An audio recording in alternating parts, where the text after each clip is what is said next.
من شرور أنفسنا ومن سيئات أعمالنا من يهده الله فلا مضل له ومن يضلل فلا هادي له وأشهد أن لا إله إلا الله وحده لا شريك له وأشهد أن محمدا عبده ورسوله أما بعد فإن خير الحديث كتاب الله وخير الهدي هدي محمد صلى الله عليه وسلم وشر الأمور محدثاتها وكل محدثة بدعة وكل بدعة ضلالة وكل ضلالة في النار۔ محترم حاضرین، عزیز طالبات، بلوغ المرام کتاب الصلاۃ کے اس درس میں آپ تمام حضرات کا خیر مقدم ہے۔ اللہ رب العالمین ہم سب کے مل بیٹھنے کو قبول فرمائے، علم دین، علم نافع سیکھنے، اس کے مطابق عمل کرنے، اس کی دعوت عام کرنے اور اس راستے میں آنے والی مصیبتوں کے اوپر اللہ رب العالمین ہم سب کو صبر کی توفیق نصیب فرمائے۔ محترم طالبات اور سامعات، نمازوں کے تعلق سے اس کے اوقات کے اوپر نمازوں کو ادا کرنا ہے۔ جو وقت شریعت نے متعین کیا ہے اس وقت میں نماز کو ادا کرنا ہے، اور یہ فضیلت کا کام ہے نا۔ صحابی رسول نے نبی صلی اللہ علیہ وسلم سے سوال کیا کہ اللہ کے نبی صلی اللہ علیہ وسلم سب سے بہترین عمل کون سا ہے؟ تو آپ نے کہا الصلاۃ لوقتها، نماز کو اس کے وقت کے اوپر ادا کیا جائے۔ اور یہ بات آپ کے سامنے آ چکی ہے کہ جو آدمی نماز کے وقت کو نکال کر کے ادا کرتا ہے، علماء کی، محققین کی رائے یہ ہے کہ اس کی نماز نہیں ہوگی، اور اس کی مثال کل کے درس میں آپ کے سامنے آ چکی ہے۔ نماز کو انسان کو کوشش کرنی چاہیے کہ اس کے اول وقت میں ادا کرے۔ وقت اگر ہو گیا ہے تو خواہ مخواہ کا ٹال کر کے اس کو تاخیر کرنا یہ مناسب نہیں ہے، یہ مناسب نہیں ہے، بلکہ انسان کو چاہیے کہ وہ خیر کے کاموں میں، نیکی کے کام میں جلدی کرے۔ فاستبقوا الخیرات، لوگوں نیکی کے کاموں میں، خیر کے کاموں میں، بھلائی کے کاموں میں جلدی کرو۔ پتہ نہیں ظہر کا وقت ہو گیا ہے، انسان بیٹھا ہوا ہے، نہیں جا رہا ہے، 2 بجے پڑھ لیں گے، 2:30 بجے پڑھ لیں گے، ٹائم ہے نا، اس وقت پڑھ لیں گے، نہیں جا رہا ہے۔ اس سے پہلے اگر موت ہو گئی تو، اگر اس سے پہلے موت ہو گئی تو ظہر اس کا باقی رہ گیا کہ نہیں رہ گیا؟ تو جتنا جلدی ہو سکے آپ کے ذمے میں جو عبادت ہے اس کو چاہیے کہ آپ ادا کر دیں، اس کو تاخیر نہ کریں، اس کو تاخیر نہ کریں۔ ہو سکتا ہے انسان اس سے زیادہ مصروف ہو جائے، مشغول ہو جائے، اور پھر بھول جائے، نماز نہ پڑھ سکے، لہذا چاہیے کہ وہ پہلے وقت میں نماز کو ادا کر دے۔ لیکن یہ زیادہ بہتر اور اچھا ہے جی، نماز کو اس کے اول وقت میں ادا کرنا، نماز کو اس کے اول وقت میں ادا کرنا۔ نبی صلی اللہ علیہ وسلم کو یہ سب سے زیادہ پسند تھا، سوائے عشاء کی نماز کے، اس میں نبی صلی اللہ علیہ وسلم کو تاخیر پسند تھی، لیکن اس میں بھی آپ صلی اللہ علیہ وسلم لوگوں کے احوال اور اس کے ظروف کا خیال رکھتے تھے۔ کیا احوال کا خیال رکھتے تھے؟ کہ اگر صحابہ کرام رضوان اللہ علیہ مجمعین جلدی آ گئے، مسجد میں جمع ہو گئے، اکٹھے ہو گئے، تو اللہ کے نبی صلی اللہ علیہ وسلم ان کو نماز پڑھا دیا کرتے تھے۔ اسی طرح سے حضرت معاذ بن جبل رضی اللہ تعالی عنہ جب قبا میں، یعنی نبی صلی اللہ علیہ وسلم کے پاس عشاء پڑھتے تھے، اس کے بعد آپ قبا جاتے تھے۔ قبا کی مسجد مدینے کی مسجد سے، یعنی مسجد نبی سے 3.5 کلومیٹر کی دوری پر ہے، وہاں جاتے تھے، اور وہاں جا کے لوگوں کی عشاء کی نماز وہ ادا کرواتے تھے، پڑھاتے تھے۔ تو لمبی قرات کرتے تھے۔ کچھ لوگ آئے اور آ کر کے شکایت کی ان کی، کہا کہ اللہ کے نبی صلی اللہ علیہ وسلم، ہم لوگ دن بھر کھیت میں، کھلیان میں، اپنے باغات میں مزدوری کرتے ہیں، تھکے رہتے ہیں دھوپ میں کام کاج کرنے کی وجہ سے، معاذ ابن جبل آپ کے یہاں نماز پڑھ کے جاتے ہیں، ویسے ہی تاخیر ہو جاتی ہے، اور مسجد میں ہم لوگ انتظار میں رہتے ہیں، پھر یہ بہت لمبی لمبی صورتیں نماز میں پڑھتے ہیں، تو ہم لوگوں کے لیے بڑا دقت ہے معاملہ۔ تو نبی صلی اللہ علیہ وسلم نے حضرت معاذ ابن جبل کو سمجھایا اور کہا کہ نہیں، لوگوں کے ظروف کا خیال رکھو۔ اور اللہ کے نبی صلی اللہ علیہ وسلم کی یہ سنت تھی کہ آپ جب نماز پڑھاتے تھے اور دیکھتے تھے کہ خواتین میں سے کسی کے بچے کی رونے کی آواز آ رہی ہے، اور بچہ جب تیز تیز رو رہا ہوتا ہے تو ماں کا دل اس کے جانب متوجہ ہو جاتا ہے، نماز کے اندر اس کے خشوع خضوع کا اب باقی وہ نہیں رکھ سکتی ہے، فتنے میں پڑنے کا اس کے خوف ہے، اور قریب ہے کہ وہ بچے کے وجہ سے نماز کو ترک کر دے، توڑ دے، تو اللہ کے نبی صلی اللہ علیہ وسلم اس کی رعایت کرتے ہوئے کیا کرتے تھے؟ اپنی نماز کو مختصر کر دیا کرتے تھے۔ تو سامعین کے احوال کو، مقتدیوں کے، مصلیوں کے احوال کو دیکھا جائے گا۔ یہ نہیں کہ اب لوگ کام کاج کرنے والے لوگ ہیں، عشاء کی نماز آپ نے کہا کہ سنت ہے تاخیر کرنا، اب 12 بجے رکھ دیا۔ اب بیچارے کام کاج کر کے 12 بجے آئیں گے عشاء کی نماز پڑھنے کے لیے، 1 بجے آئیں گے عشاء کی نماز پڑھنے کے لیے، کب سوئیں گے؟ کب جگیں گے؟ پھر فجر میں بھی ان کو آنا ہے جماعت کے ساتھ۔ تو ایسا نہیں کرنا چاہیے۔ اگر کوئی آدمی وقت ہونے کے بعد، لوگوں کا معاملہ یہ ہے کہ وہ پڑھ لے تو پڑھ سکتے ہیں، اس لیے کہ اللہ کے نبی صلی اللہ علیہ وسلم عشاء سے پہلے سونا اور عشاء کے بعد بات چیت کرنے کو ناپسند کرتے تھے۔ آج ہم لوگوں کا پورا معاملہ، شریعت نے جو کچھ ہم کو کہا ہے جی اس کا الٹا ہم لوگ کرتے ہیں۔ جو کچھ کہا کہ اس امت کی برکت اللہ تعالیٰ نے صبح کے وقت رکھی ہے، پوری قوم کو دیکھیے صبح سوئے رہتے ہیں لوگ، اٹھتے نہیں ہیں، جبکہ اگر آپ نکل جائیں باہر تو دیکھیں کہ دوسرے جو اقوام ہیں صبح صبح نکلے ہوتے ہیں وہ لوگ، کوئی سڑک پہ چل رہا ہوتا ہے، کوئی ایکسرسائز کر رہا ہوتا ہے، کوئی کہیں ہے، کوئی کہیں ہے، کوئی اپنے کام میں۔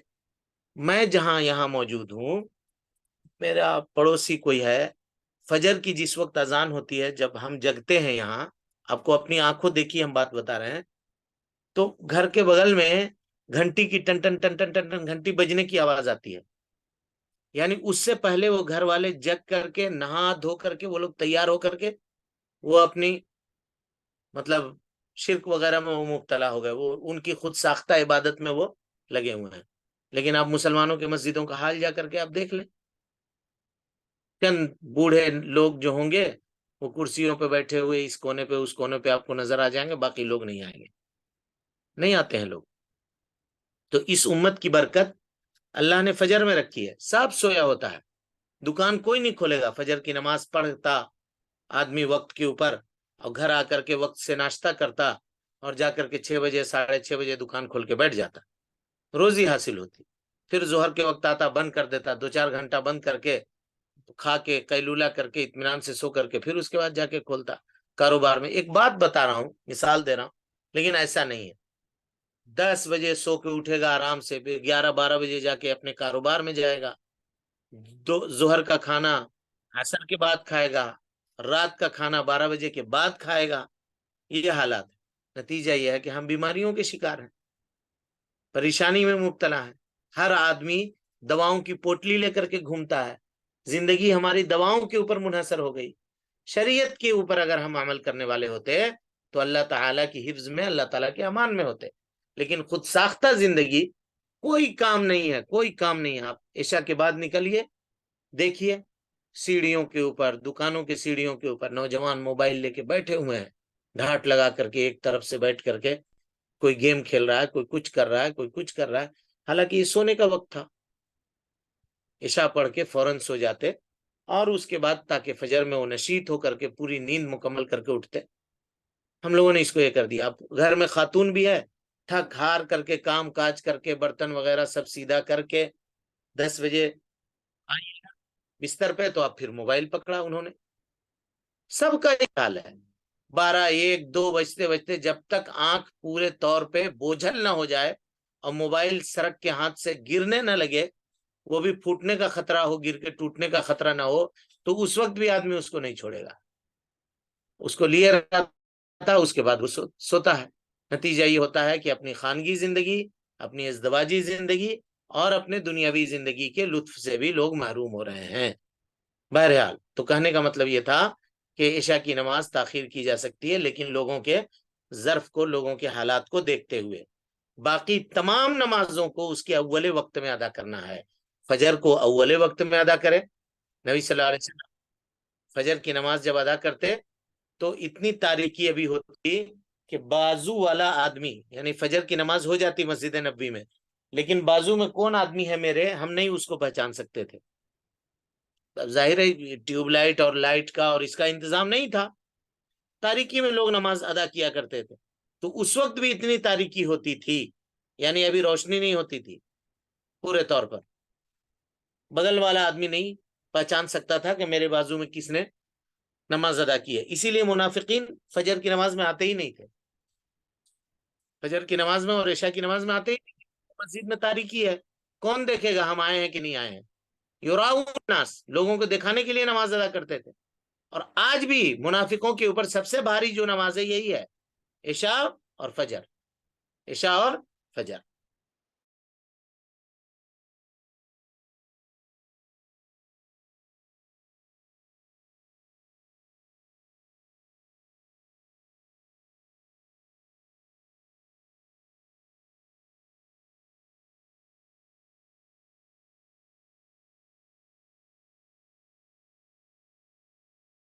ظہر کی نماز کو تاخیر کر کے پڑھنا, اس کی ہدایت نبی صلی اللہ علیہ وسلم نے اس حدیث میں دی ہے. ٹھیک ہے, بنیادی طور پر یہ سمجھنے کی ضرورت ہے کہ نمازوں کو اس کے اول وقت میں پڑھنا بہتر ہے, سوائے عشاء کی نماز کے.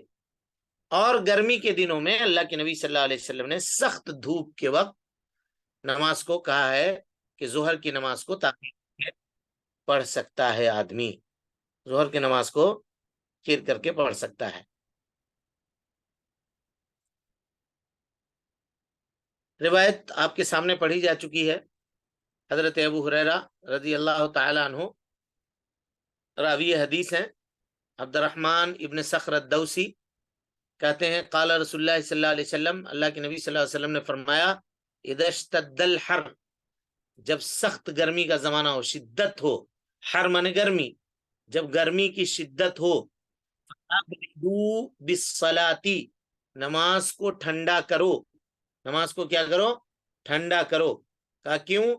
فإن شدت الحر من فیہ جہنم, اس لیے کہ گرمی کی سختی جو ہے یہ جہنم کے اندر ابال ہونے اور جہنم کے نفخات میں سے ایک نفخہ ہے. یعنی اللہ تعالیٰ نے جہنم میں دونوں طرح کی سزا رکھی ہے. جی اللہ تعالیٰ ہم سب کو محفوظ رکھے. گرمی کی سزا بھی ہے اور ٹھنڈی کی سزا بھی ہے.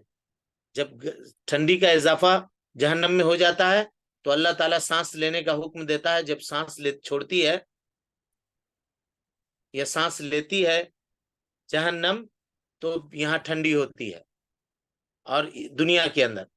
اور کہا کہ جب گرمی بہت بڑھ جاتی ہے تو اللہ رب العالمین جہنم کو سانس چھوڑنے کا حکم دیتا ہے, جس سے دنیا کے اندر گرمی میں اضافہ ہو جاتا ہے. یہ شرعی سبب ہے موسم کے تبدیلی کا, موسم کے تبدیلی کا. تو اللہ کے نبی صلی اللہ علیہ وسلم نے فرمایا کہ جب شدید گرمی کا زمانہ ہو تو تمہیں چاہیے کہ تم ظہر کی نماز کو ٹھنڈا کر دو. ٹھنڈا کرنے کا کیا مطلب ہے جی, کیا مطلب ہے, کوئی بتا سکتے ہیں آپ لوگوں میں سے؟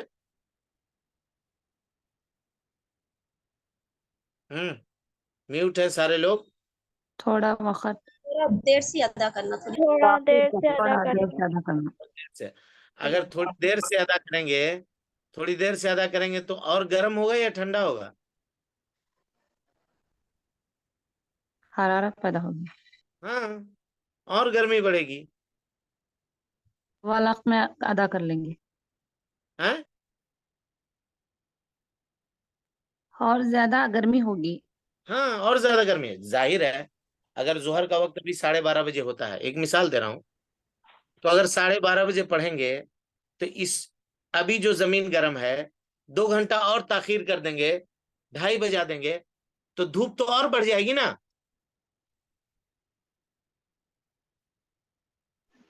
اور گرمی ہو جائے گی, 2 بجے اور گرمی ہوتی ہے. بلکہ حکومت کی طرف سے جو الرٹ ہوتا ہے وہ اسی وقت کے بعد ہوتا ہے.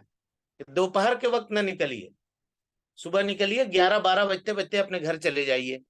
ابھی موبائلوں پہ میسج آ رہا تھا کہ ہیٹ ویو چل رہا ہے, 12 بجتے بجتے 11:30 بجتے بجتے گھر چل جائے آدمی, اور اس کے بعد پھر 4 بجے 4:30 بجے گھر سے باہر نکلے. یہ جو وقت ہے, یہ جو گرمی کے شدت کا وقت ہے, اس میں لو لگنے کا خطرہ ہے, جان جانے کا خطرہ ہے, گھروں سے نہ نکلو. یہ حکومت میسج لکھ لکھ کے موبائلوں کے اندر بھیج رہی تھی. محکمہ موسمیات کے جانب سے یہ ہدایات لوگوں کو میسر ہو رہے تھے.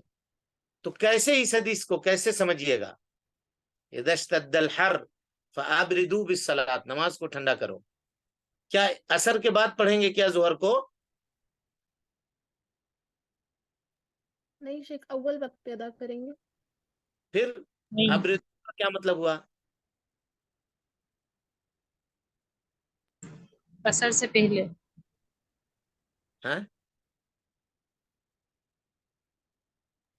دیکھیے، ظہر کی اگر 2 اس بجے سے پہلے. سے زوال کے پہلے بعد فوراً کر لینا.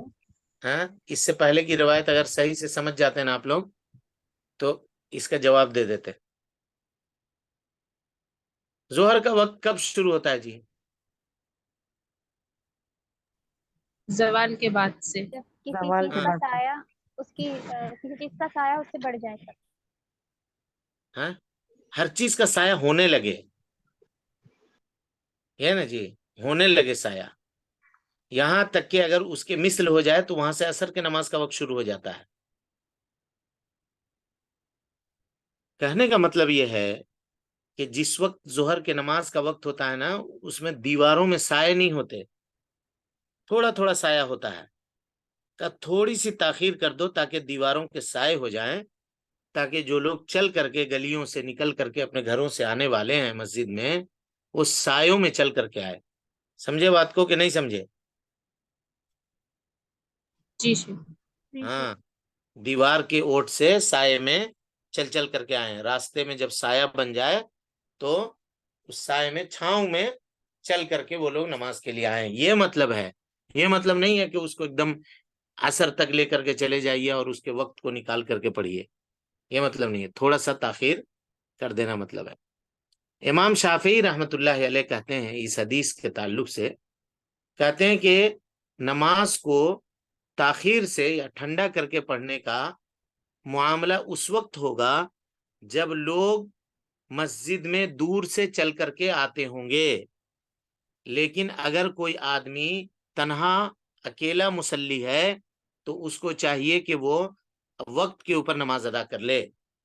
مثال کے طور پہ مسجد ہے، اس میں نماز پڑھنے والے صرف ایک ہی آدمی ہیں اور وہ مسجد ہی میں رہتے ہیں، تو کیا وہ بھی ظہر کو تاخیر کریں گے؟ نہیں کریں گے. نہیں کریں گے امام شافعی کے قول کے مطابق. اور وہ آدمی جو قریب سے چل کر کے آ رہا ہے اور اس کو گرمی سے اس قدر تکلیف نہیں ہے تو اسے چاہیے کہ وہ بھی نماز کو اول وقت میں ادا کرے اور تاخیر نہ کرے، تاخیر نہ کرے.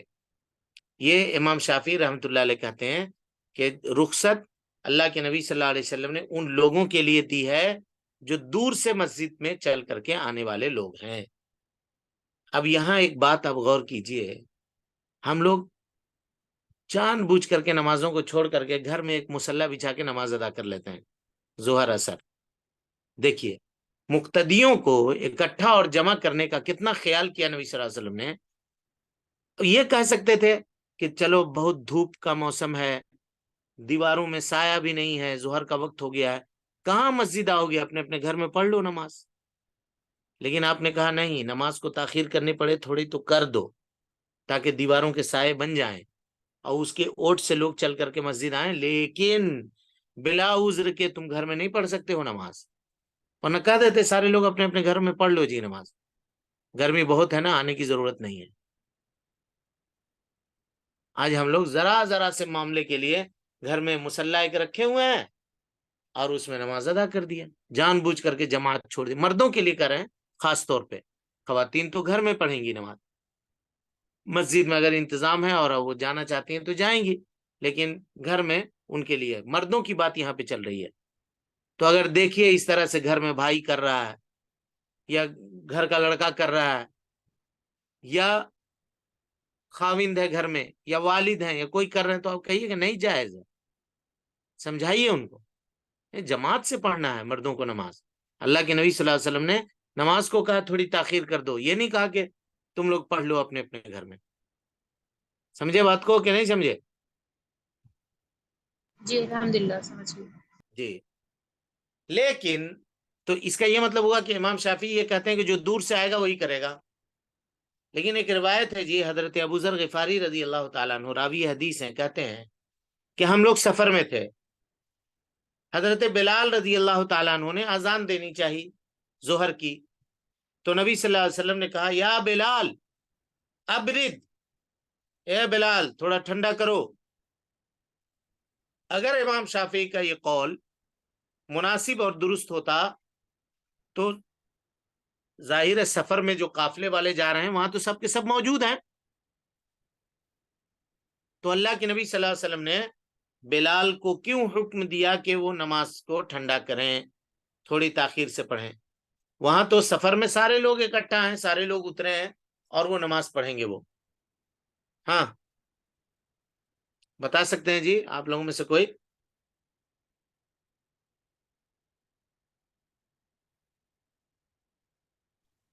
سفر میں جھاڑوں کا، پیڑ پودوں کے سایہ ملنے کے لیے شاید۔ یہی زیادہ مناسب بات ہے جو آپ نے کہا، اللہ آپ کے علم میں اضافہ کرے۔ حضرت ابو ذر غفاری رضی اللہ تعالیٰ عنہ کی دوسری روایت ہے، کہتے ہیں کان فی سفر ومعه بلال، ہمارے ساتھ ہم لوگ سفر میں تھے اور ساتھ میں بلال رضی اللہ عنہ بھی تھے، فاراد ان یقیما، تو انہوں نے ارادہ کیا کہ وہ اقامت کہیں۔ نبی صلی اللہ علیہ وسلم نے کہا ابرد، ٹھہرو جی تھوڑا، ثم اراد ان یقیم، پھر اقامت کہنے کا ارادہ کیا، آپ نے کہا ابرد، ٹھہرو تھوڑی دیر، حتی رأینا فی التلول، یہاں تک کہ ہم نے ٹیلوں کے سائے دیکھے۔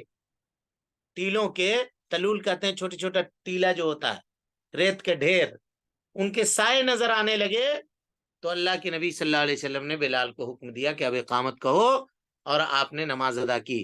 کہا ان شدت الحر من فیہ جہنم، کہا کہ شدت حر جو ہے، گرمی کی سختی، یہ جہنم کے ابال کھانے کی وجہ سے ہے۔ فَأَبْرِدُوا عَنِ الصَّلَاةِ، تو تمہیں چاہیے کہ نماز سے بچ جاؤ، نماز ادا نہیں کرو، نماز کو ٹھنڈا کر کے پڑھو، تھوڑا دیر رک جاؤ اور اس کے بعد تھوڑی دیر کے بعد نماز ادا کرو، تھوڑی دیر کے بعد نماز ادا کرو۔ سمجھ رہے ہیں؟ یعنی نماز اول وقت سے تھوڑا سا، اول وقت سے تھوڑا سا کیا کریں، تاخیر کر دیں اس کے اول وقت سے، تاکہ سائے وغیرہ نمودار ہو جائیں اور انسان سایوں میں چل کر کے سکون سے آسانی سے مسجد آ سکے اور اپنی نمازوں کو ادا کر سکے۔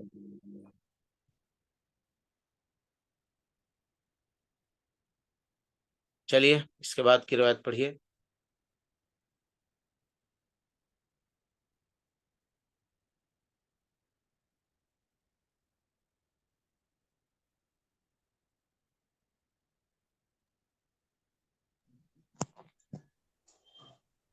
عن عبد الله بن زيد بن عبد ربه رضي الله تعالى عنه قال طاف بي وأنا نائم رجل فقال تقول الله أكبر الله أكبر، فذكر الأذان بتربيع التكبير بغير ترجيع والإقامة، فأراد إلا قد قامت الصلاة.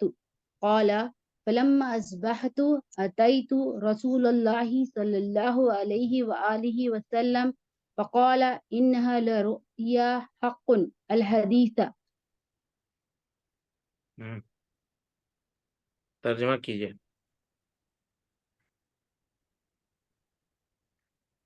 حضرت عبداللہ بن زید بن عبد ربہ رضی اللہ تعالیٰ عنہ سے روایت ہے، عبد ربی ہاں رضی اللہ تعالیٰ عنہ سے روایت ہے، وہ فرماتے ہیں کہ میرے پاس ایک آدمی آیا جبکہ میں سو رہا تھا، یعنی وہ آدمی میرے خواب میں آیا اور کہنے لگا تم یہ کلمات کہو، اللہ اکبر اللہ اکبر۔ آگے حضرت عبداللہ رضی اللہ تعالیٰ عنہ نے اذان کو ذکر کیا جس میں اللہ اکبر کے 4 دفعہ کہنے کا ذکر تھا، البتہ اس میں ترجیح نہ تھی، اور اس کے بعد اقامت کو ذکر کیا جس کے کلمات ایک ایک مرتبہ تھے سوائے قد قامت الصلاۃ کے کلمات کے کہ وہ دوبارہ تھے۔ حضرت عبداللہ رضی اللہ تعالیٰ عنہ فرماتے ہیں جب میں نے صبح کی تو میں خدمت نبوی میں حاضر ہوا اور یہ خواب گوش گزار کیا۔ آپ صلی اللہ علیہ وسلم نے فرمایا بے شک یہ خواب حق ہے،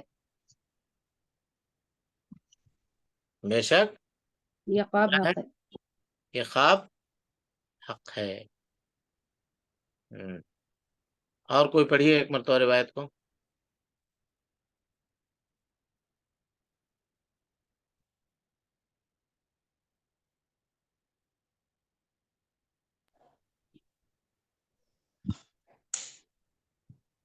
عن عبد الله بن زيد بن عبد ربيع رضي الله عنه قال طاف بي وأنا نائم رجل فقال تقول الله أكبر الله أكبر فذكر الأذان بتربيع التكبير بغير ترجيح والإقامة فرادا إلا قد قامت الصلاة قال فلما أصبحت أتيت رسول الله صلى الله عليه وسلم فقال إنها لرؤيا حق.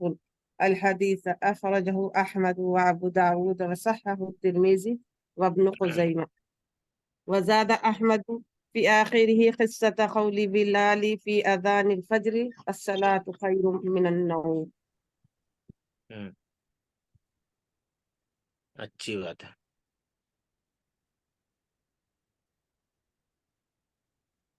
کہتے ہیں باب الادانی، باب الادانی. اذان کس کو کہتے ہیں جی؟ بلانا بلانے کو. ہوں، اچھا، اذان ہے یا آزان ہے؟ آزان. اذان ہاں؟ ہے. کیا بولتے ہیں آپ؟ آزان. آزان. عام طور پہ لوگ اس میں غلط کرتے ہیں جی. آزان کہتے ہیں، آزان ہوئی، آزان دے دو، آزان دے دو کہتے ہیں. اذان ہے وہ، آزان نہیں ہے. الف پہ مد نہیں ہے جی، سمجھ رہے ہیں؟ حمزہ ہے وہ. اذان، اذان. اور اگر آزان کہیں گے تو کیا مراد ہوگا؟ آزان، کان. آزان جمع ہے اذن کی، اذن کی، اس سے مراد یعنی کان، سمجھ رہے ہیں؟ اور اذان کہتے ہیں اعلام کو. اعلام مانے خبر دینے کو، خبر دینا کہ نماز کا وقت ہو چکا ہے، نماز کا وقت ہو چکا ہے. اس بات کی خبر دینے کو کیا کہتے ہیں؟ کیا کہتے ہیں؟ اذان کہتے اذان. ہیں. ہاں، تو اگر کوئی آدمی نماز کے بعد اذان دے جی، یا وقت نکلنے کے بعد اذان دے، تو وہ اذان ہوگا یا نہیں ہوگا؟ نہیں ہوگا. ہاں، ہوگا. ہوگا یا نہیں ہوگا؟ نہیں ہوگا. نہیں ہوگا. کیا بات ہے، کیوں نہیں ہوگا؟ اذان تو اذان ہی ہوتی ہے نا استاد، اذان تو اذان ہی ہوتی ہے. ہوگا پھر. دیکھ، ایک مرتبہ اللہ کے نبی صلی اللہ علیہ وسلم سفر پہ جا رہے تھے. کل ہی بتایا نا یہ روایت، آپ لوگوں سے بتایا تھا، کس سے کہا تھا؟ جی شیخ حمید سے بتائے تھے. حضرت بلال کو کہا تھا کہ آپ رکیے بول کے، آپ جی جگہ جی رکھیے گا. جی شیخ کل پڑھا. بتایا تھا. آپ ہی لوگوں سے کہا تھا نا. ٹھیک ہے. تو جب بلال جگے تو اللہ، تو اس وقت سورج نکل چکا تھا. تب بھی اللہ کے نبی صلی اللہ علیہ وسلم نے ان کو حکم دیا کہ آپ اذان کہیے، اور آپ نے اذان دی. اس کے بعد نماز. لوگوں کو بلانا بھی تو مطلوب اور مقصود ہے. تو اگر ایسا کبھی ہو کہ لوگ سوئے رہ گئے، مؤذن صاحب سوئے رہ گئے، اور لوگ سوئے رہ گئے، نہیں اٹھے، وقت نکل گیا، اس کے بعد اٹھے، تو بھی اذان دے کر کے نماز ادا کرنی چاہیے. اس میں کوئی حرج کی بات نہیں ہے، بحالت مجبوری، جیسا کہ حضرت بلال کے حدیث سے ثابت ہے. سمجھ گئے؟ جی شیخ. اذان کی مشروعیت کی حکمت کیا ہے جی؟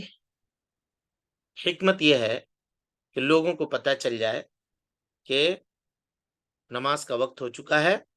اب آپ لوگ اپنا کام کاج چھوڑ کر کے، اپنی مصروفیت کو ترک کر کے مسجد میں تشریف لے آئیے، مسجد میں تشریف لے آئیے، تاکہ نماز ادا کی جائے، تاکہ نماز ادا کی جائے. یہ اس کے مشروعیت کی حکمت ہے، اس کے مشروعیت کی حکمت ہے. اذان یہ اسلام کے شعائر میں سے ایک شعیرہ ہے جی، شعائر میں سے، یعنی اسلام کی پہچان میں سے ایک پہچان ہے. اسی لیے اللہ کے نبی صلی اللہ علیہ وسلم جب بھیجتے تھے لشکر کو کسی بستی کی طرف، اور کہتے تھے کہ اگر تم رات میں وہاں پہنچنا تو رات میں ان کے اوپر حملہ مت کرنا، یہاں تک کہ انتظار کرنا فجر کے وقت کا. اگر اذان کی آواز وہاں سے آ گئی اور دیکھا کہ لوگ چل کر کے جا رہے ہیں مساجد کی طرف، ہلچل ہو گئی، بستی کے لوگ جگ گئے، چراغ جلنے لگے، تو سمجھ جانا کہ یہ مسلمان لوگ ہیں، وہاں پہ حملہ مت کرنا. اور دیکھو کہ اگر یہ لوگ سوئے ہوئے ہیں، کوئی اذان وزان دینے کا کوئی مسئلہ نہیں ہے، تو ایسی صورت میں پھر ان کے اوپر تم حملہ کر سکتے ہو. ٹھیک ہے. اگر لوگ یہ کہیں کہ اذان کو بند کر دیا جائے، اذان کو بند کر دیا جائے، اب کیا ضرورت ہے اس کی؟ سب کے پاس گھڑی ہے، سب کے پاس الارم ہے، مقصد تو یہی تھا نا کہ آپ بلائیے ان کو. تو کیا بند کیا جا سکتا ہے جی؟ نہیں نہیں شیخ. سارے شہر والے، سارے کے سارے شہر والے اس بات پر متفق ہو جائیں کہ اذان کو بند کر دینا چاہیے، تو امام ان سے قتال کرے گا، چھوڑے گا نہیں ان کو. کہا کیوں؟ اس لیے کہ وہ اسلام کے ظاہری شعائر میں سے ایک شعیرہ کا وہ انکار کر رہے ہیں. اذان کا حکم کیا ہے جی؟ اذان دینا واجب ہے، مستحب ہے کہ سنت ہے؟ کیا ہے؟ مستحب. سنت ہے. ہیں؟ واجب واجب ہوگا استاد. واجب ہے. بہرحال دیکھتے ہیں. آپ نے جتنے آپ لوگوں نے جو کچھ کہا نا، علماء نے ویسے ہی کہا ہے، لیکن اس میں راجح کیا ہے اس کو دیکھتے ہیں. اذان کے حکم کے سلسلے میں علماء کا اختلاف ہے. بعض لوگ کہتے ہیں کہ اذان دینا مستحب ہے، یعنی سنت ہے، اور کہتے ہیں کہ اذان اگر کوئی آدمی چھوڑ دے تو نماز کی ادائیگی میں، یہ قول نقل کر رہے ہیں، ہم قول کر رہے ہیں نقل، کہ نماز کی ادائیگی میں اس سے کوئی فرق پڑنے والا نہیں ہے. اور بعض لوگ کہتے ہیں کہ یہ کفایہ ہے، یعنی اگر ایک بستی میں کئی ایک مساجد ہیں، 4-5 مسجدیں ہیں، اور کوئی ایک مسجد والا دے دیا تو ہو گیا، ٹھیک ہے، ہو جائے گا کام. لیکن سارے لوگ دیں تو بہتر ہے. لیکن اگر کوئی ایک، یہ علماء کی اقوال نقل کر رہے ہیں ہم. اللہ کے نبی جناب محمد رسول اللہ صلی اللہ علیہ وسلم نے حکم دیا ہے فَلْيُؤَذِّن لَكُمَا أَحَدُكُمَا، جب نماز کا وقت ہو جائے تو تم میں کا کوئی آدمی اذان دے، چاہیے کہ تم میں کا کوئی آدمی اذان دے. فَلْيُؤَذِّن یہ کیا ہے جی؟ کون سا فعل ہے؟ صرف پڑھنے والے بتائیے. فعل امر ہے کہ نہیں ہے؟ لام امر ہے نا اس سے پہلے. غائب ہے شیخ. ہاں، تو کہا کہ اذان دو تم میں کا کوئی ایک آدمی، اور اس کے بعد کہا ولی امکما اکبرکما، اور تم لوگ 2 آدمی ہو تو دونوں میں جو بڑا ہو اس کو چاہیے کہ وہ امامت کروا دے. تو کہا کہ 2 آدمی بھی اگر رہو تو تم کو چاہیے کہ اذان دو. نبی صلی اللہ علیہ وسلم کا آرڈر کس چیز کے اوپر دلالت کرتا ہے جی؟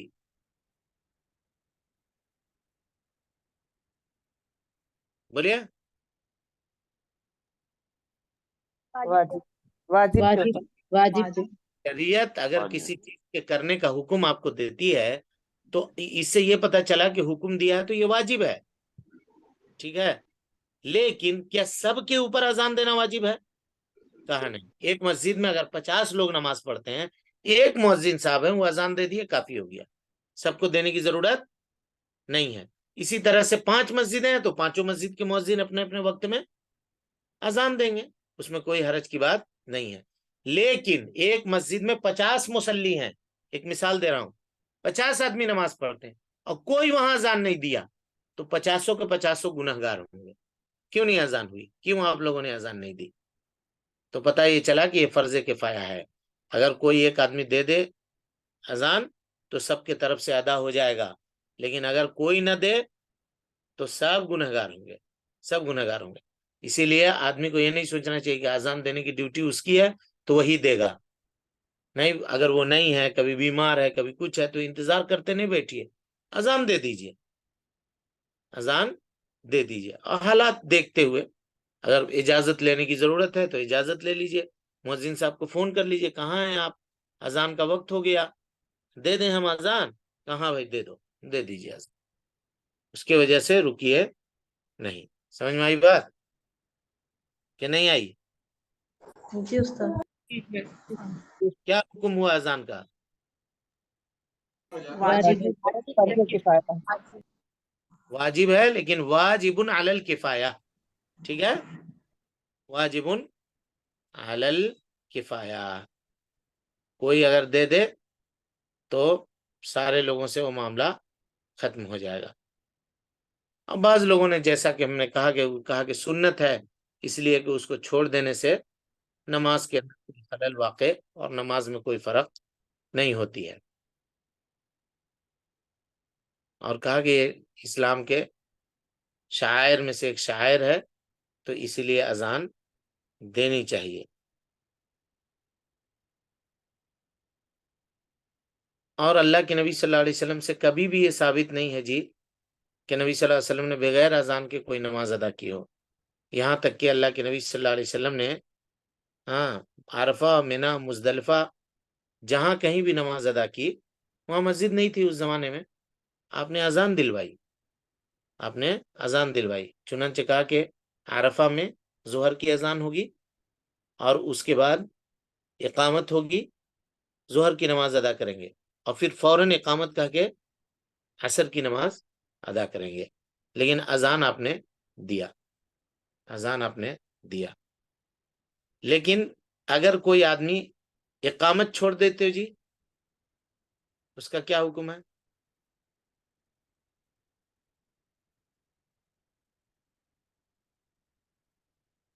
ہاں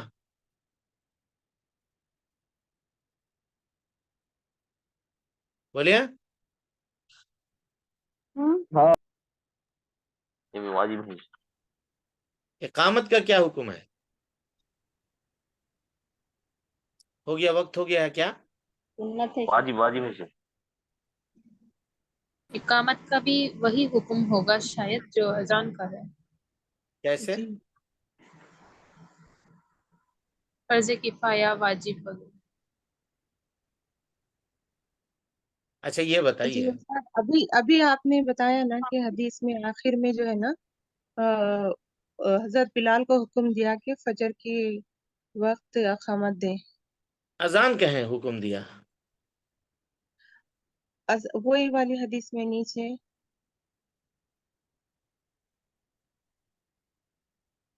ہاں مطلب عرفہ میں کہا کہ ایک مرتبہ ظہر کی اذان ہوگی اور اقامت 2 نمازوں کے لیے کہی جائے گی، یہی نا؟ جی جی جی.